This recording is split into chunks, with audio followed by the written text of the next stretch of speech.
Hi అండి, welcome to Sanjay kitchen. ఇవాళ వచ్చేసి పల్లీలు లేకుండా సింపుల్గా చట్నీ అయితే ట్రై చేయండి. చాలా బాగుంటుంది. ఇడ్లీలో కానీ, దోశలు కానీ, ఉప్మాలో కానీ చాలా బాగుంటుంది. ఎక్కువ టైం కూడా పట్టదు. ఇప్పుడు ముందుగా గ్యాస్ ఆన్ చేసుకుందాము. గ్యాస్ ఆన్ చేసుకొని ఒక కడాయి పెట్టుకొని ఇందులోకి కొంచెం ఆయిల్ వేసుకుందాము. ఆయిల్ వేడైన తర్వాత ఒక స్పూన్ మినప్పప్పు, ఒక స్పూన్ పచ్చిశనగపప్పు వేసుకుందాము.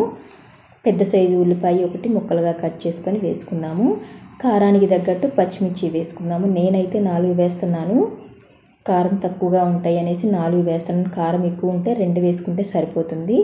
ఒక 3 రెమ్మల కరివేపాకు దాకా వేసుకొని ఇది సిమ్లో పెట్టి వేయించుకోవాలి. అయితే ఫ్రెండ్స్, నేను చేసే వీడియోస్ కనుక మీకు నచ్చినట్టయితే లైక్ చేయండి, సబ్స్క్రైబ్ చేయండి ఫ్రెండ్స్.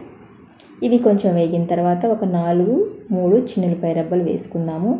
ఇలాగ వేసుకున్న తర్వాత ఒక పావు కప్పు దాకా శనగపప్పు వేసుకోవాలి. శనగపప్పు కూడా వేసుకొని కొంచెం వేయించుకోవాలి. ఇలా వేగిన తర్వాత రుచికి తగ్గట్టు సాల్ట్ వేసుకున్నాము. ఇలాగా పల్లీలు లేకుండానే సింపుల్గా చట్నీ అయితే చేసుకోవచ్చండి తక్కువ టైంలోనే. ఇప్పుడు గ్యాస్ ఆఫ్ చేసుకున్నాము. గ్యాస్ ఆఫ్ చేసుకున్న తర్వాత ఇది కాస్త వేడి ఆరిన తర్వాత మిక్సీ జార్లోకి అయితే తీసుకోవాలి.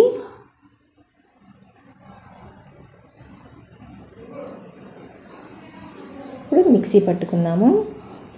మిక్సీ పట్టిన తర్వాత నీళ్లు కొంచెం వేసుకొని మెత్తగా పేస్ట్ లాగా వేసుకోవాలి. మిక్సీ వేసుకోవాలి. ఇది పక్కన పెట్టేసుకొని మళ్ళీ గ్యాస్ ఆన్ చేసుకొని ఒక చిన్న కడాయి పెట్టుకుందాము. ఇందులోకి కొంచెం ఆయిల్ వేసుకుందాము. ఆయిల్ కూడా ఎక్కువ పట్టదు.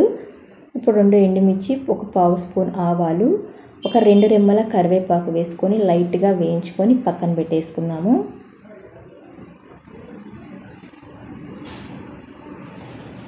ఇప్పుడు మనం చట్నీ మిక్సీ పట్టుకున్నాం కదా, ఈ చట్నీలోకి నీళ్లు వేసుకొని మనకి ఎంత పలుచగా కావాలో అంత పలుచగా వేసుకోవచ్చు. గట్టిగా కావాలంటే గట్టిగా వేసుకోవచ్చు అండి. నీళ్ళు తక్కువగా వేసుకోవచ్చు.